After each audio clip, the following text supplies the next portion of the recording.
बंधु माने आजिर एही कार्यक्रम को आपण मानक स्वागत। आजिर एही कार्यक्रम कर्कट राशि व्यक्ति विशेष मानक पई बहुत गुरुत्वपूर्ण अटे। कारण कर्कट राशि व्यक्ति विशेष मानकर जीवन एही पवित्र गजलक्ष्मी पूजा परठारो बदलिबाको जाउछि। आपणक जीवन रे एक नूतन मोड़ आसीबाको जाउछि। कारण ग्रह नक्षत्र मानक चलन रे एक बहुत बड़ परिवर्तन हेबाको जाउछि, जहार प्रभाव रे आपणक जीवन रे मध्य किछि बड़ परिवर्तन हेबाको जाउछि। तो बंधु माने आपणक जीवन रे कोन सब परिवर्तन हेबाको जाउछि से विषय रे जानिबा पई आपण माने वीडियो टी को स्किप न करे शेष पर्यंत निश्चय देखंतु एवं वीडियो टी को लाइक करे चैनल टी को सब्सक्राइब करि दियंतु। कमेंट बॉक्स रे भक्ति एवं श्रद्धार सहित जय मां लक्ष्मी निश्चय लिखंतु। तो बंधु माने आसंतु आरंभ करिबा आजिर एही कार्यक्रम को, जहा आपणकर जन्म राशि तथा चंद्र राशि उपरे आधारित अटे। तेबे राशि चक्रर 12 गोटी राशि मध्यरु चतुर्थ राशि हेउछि कर्कट राशि एवं कर्कट राशिर राशिधिपति हेउछन्ति चंद्रमा, जे कि प्रति 2 दिन रे निजर राशि परिवर्तन करिथांती। तो बंधु माने आपणक पई सबुठार खुशीर कथा हेउछि गुरु निजर राशि परिवर्तन करबाकू जाउछन्ति। गुरु आपणकर द्वादश भावरे गोचर करुथिले, किंतु एही गजलक्ष्मी पूजा परे 19 अक्टोबर को गुरु आपणकर प्रथम भाव को प्रवेश करिवे। तो गुरु जेतेबेले आपणकर द्वादश भावरे गोचर करुथिले तो आपणकर स्वास्थ्य जनित टिके समस्या देखा देउथिला, स्टोमक रिलेटेड प्रॉब्लम देखा देउथिला, आपणकर मोटापण बढ़िबा भली समस्या देखा देउथिला। किंतु गुरु जेतेबेले आपणकर प्रथम भावरे गोचर करिवे तो आपणकर जहा भी किछि स्वास्थ्य जनित समस्या थिला से सब दूर होई जिवो। आपणकर इम्यूनिटी सिस्टम स्ट्रांग हेबो, आपण निजको स्वास्थ्यवान अनुभव करिवे। विद्यार्थी मानक कथा जदि कहिबा तो बंधु माने कुंडलीर पंचम भावटी होइथाय शिक्षार भाव। आपणक पंचम भावर अधिपति हेउछन्ति मंगल। मंगल आपणकर चतुर्थ भावरे गोचर करुछन्ति एवं 27 अक्टोबर को मंगल निजर स्वगृह रे आपणकर पंचम भाव को प्रवेश करिवे। तो बंधु माने मंगल तो आपणकर चतुर्थ भावरे केंद्र रे गोचर करुछन्ति, किंतु मंगल निजर शत्रु राशि रे गोचर करुछन्ति। तेणु मंगल जेतेबेले निजर स्वगृह को प्रवेश करिवे आपणकर पंचम भाव को प्रवेश करिवे तो मंगलंकर स्थिति आपणकर पंचम भावरे बहुत मजबूत होई जिवो। तेणु आपण जदि पाठ पढ़ा रिलेटेड किछि डिसिजन नेबा को चाहउचंती, किछि स्टेप नेबा पई चाहउचंती तो आपण 27 अक्टोबर परे जेतेबेले मंगल आपणकर पंचम भावरे गोचर करिवे सेतेबेले जदि आपण पाठ पढ़ा रिलेटेड डिसिजन नियंती तो सेथिरे आपनको अधिक सफलता मिलिबा। जदि आपणकर कोनोसी एग्जाम अछि, जदि आपण कोनोसी कॉम्पिटिटिव एग्जाम देबाकू चाहउचंती, प्रतियोगितामूलक परीक्षा देबाकू चाहउचंती, आपणकर कोनोसी सरकारी परीक्षा अछि तो 27 अक्टोबर परे आपनको अधिक शुभ फल प्राप्ति हेबो। किबा आपण जदि कोनोसी एडमिशन करबाकू चाहउचंती, कोनोसी फॉर्म फिलअप करबा पई चाहउचंती तो 27 अक्टोबर परे जदि आपण करंती तो निश्चित भाबरे आपनको अधिक मात्रा रे शुभ फल प्राप्ति हेबो। एबे आसंतु जानिबा आपणकर प्रेम जीवन किपरि रहिबो एही पवित्र गजलक्ष्मी पूजा परठारु। तो बंधु माने कुंडलीर पंचम भावटी आपणकर शिक्षार भाव हेबा सहित पंचम भावटी मध्ये होइथाय आपणकर प्रेम जीवनर भाव। तो आपणकर पंचम भावर अधिपति हेउछन्ति मंगल। मंगल आपणक कुंडलीर चतुर्थ भावरे गोचर करुछन्ति। तेबे बंधु माने 27 अक्टोबर को मंगल निजर स्वगृह रे प्रवेश करिवे एवं 19 अक्टोबर को गुरु आपणकर प्रथम भाव को प्रवेश करिवे।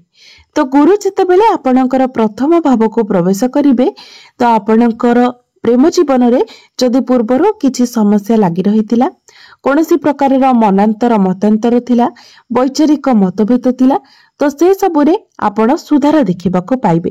आपणक मध्यरे भल पाइबा बढ़िबो, अंडरस्टैंडिंग भल रहिबो। आपणक मध्यरे जदि कोनोसी मिसकम्युनिकेशन होइतिला तो ताहा मध्ये ठीक होई जिवो। आपणक मध्यरे ताळमेळ भल रहिबो। तेबे बंधु माने एही गजलक्ष्मी पूजा परठारो आपणकर प्रेम जीवन मध्ये बहुत भल रहिबो। एबे आसंतु जानिबा आपणकर वैवाहिक जीवन किपरि रहिबो एही पवित्र गजलक्ष्मी पूजा परठारु। तो बंधु माने कुंडलीर सप्तम भावटी होइथाय आपणकर वैवाहिक जीवनर भाव, आपणकर जीवन साथीर भाव। आपणकर सप्तम भावर अधिपति हेउछन्ति शनि।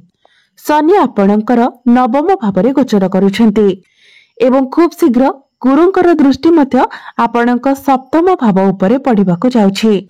मंगलंकर दृष्टि मध्य आपणकर सप्तम भाव उपरे रहुछि। तो मंगल जेहेतु अग्नि तत्वर ग्रह अटंती तेणु आपण आपणक जीवन साथी मध्य टिके आग्रेशन देखिबाको पाई पारंती। हठात करी कोनोसी कथारे से रागी जाई पारंती, टिके शॉर्ट टेम्पर होई पारंती। तांको भितरे धैर्य टिके कम रही पारे कारण मंगलंकर चतुर्थ दृष्टि आपणकर सप्तम भाव उपरे रहुछि। आपणक मध्यरे टिके वैचारिक मतभेद मध्य देखा देई पारे, किंतु जेमिति ही गुरु आपणकर प्रथम भाव को प्रवेश करिवे एवं गुरुंकर सप्तम दृष्टि आपणकर सप्तम भाव उपरे रहिबो तो ए सब किछि रे आपण सुधार देखिबाको पाइबे। आपणक मध्यरे जहाँ भी किछि वैचारिक मतभेद थिला से सब दूर होइजिबो। जो दंपति माने संतान सुखर कामना करुथिले सेमानंको संतान सुख मध्य प्राप्ति हेबो एवं जदि आपणकर संतान अछंती तो संतानक तरफरु आपणको कोनोसी खुशी खबर मिली पारे।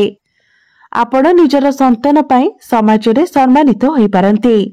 एबे आसंतु जानिबा सबुठारु गुरुत्वपूर्ण विषय वस्तु आपणकर भाग्य, क्यारियर एवं व्यापार वाणिज्यर स्थिति किपरि रहिबो एही पवित्र गजलक्ष्मी पूजा ठारू। तो बंधु माने कुंडलीर नवम भावटी होइथाय भाग्यर भाव। तो आपणक नवम भावर अधिपति हेउछन्ति देवगुरु बृहस्पति। गुरु आपणक कुंडलीर द्वादश भावरे गोचर करुछन्ति, किंतु खूब शीघ्र गुरु आपणकर प्रथम भाव को प्रवेश करबाको जाउछन्ति। जेमिति ही गुरु आपणकर प्रथम भाव को आसी जिबे तो गुरुंकर नवम दृष्टि आपणकर नवम भाव उपरे पड़िबो।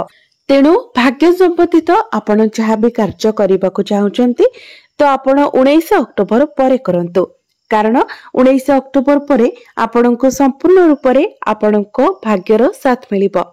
तेणु भाग्य संबंधित आपण जहाँ भी कार्य करिवे सेथिरे निश्चित भावरे आपणको सफलता प्राप्ति हेबो। जदि आपण किछि बड़ कार्य आरंभ करबाको चाहुचन्ति, किछि बड़ डिसिजन नेबाको चाहुचन्ति, किछि बड़ इन्वेस्टमेंट करबाको चाहुचन्ति तो ए सब कार्य आपण 19 अक्टोबर परे करंतु। 19 अक्टोबर परे आपण कोनोसी जमी बाड़ी प्रॉपर्टी इत्यादि डील करि पारंती, नूतन जानवाहन किनि पारंती किंबा नूतन गृह निर्माण करि पारंती। एही 19 अक्टोबर परे आपणक गृह रे कोनोसी शुभ मांगलिक कार्यर आयोजन होई पारे किंबा आपण कोनोसी धार्मिक कार्यकलाप रे जोग देई पारंती, कोनोसी धार्मिक स्थान को आपण यात्रा करि पारंती। एही 19 अक्टोबर परठारु आपणकर अटकी रहितिबा कार्य आगकु बढ़िबो एवं कार्य आपणकर संपूर्ण होइजिबो। क्यारियर कथा जदि कहिबा तो कुंडलीर दशम भावटी होइथाय क्यारियर भाव। आपणक दशम भावर अधिपति हेउछन्ति मंगल। मंगल आपणकर चतुर्थ भावरे गोचर करुछन्ति। मंगलंकर सप्तम दृष्टि आपणकर दशम भाव उपरे रहुछि। मंगलंकर दृष्टि निजर स्वगृह उपरे रहुतिबा कारणरु आपण निज हिसाब रे काम करबाको पसंद करिवे। आपणकर जदि टार्गेट बेस कोनोसी काम रहिछि तो आपणकर टार्गेट को आपण कंप्लीट करि नेबे। आपणक पाखको जेते काम आसिले मते आपण निश्चित भाबरे ताको कंप्लीट। एहा व्यतीत गुरु जेतेबेले आपणकर प्रथम भाव को प्रवेश करिवे तो आपणकर क्यारियर पई एहा आउरी अधिक शुभ फल प्रदान करिवो। जो मानक निकट रे चाकरी नाही सेमानकु चाकरी मिलिबार मते बहुत अधिक संभावना रहुछि। तेणु आपण निज तरफरु चेष्टा जारी रखंतु। बिजनेस कथा जदि कहिबा तो एही गजलक्ष्मी पूजा ठारो बिजनेस आपणकर एवरेज रहिबो। 70 ରୁ 75% भल रहिबो।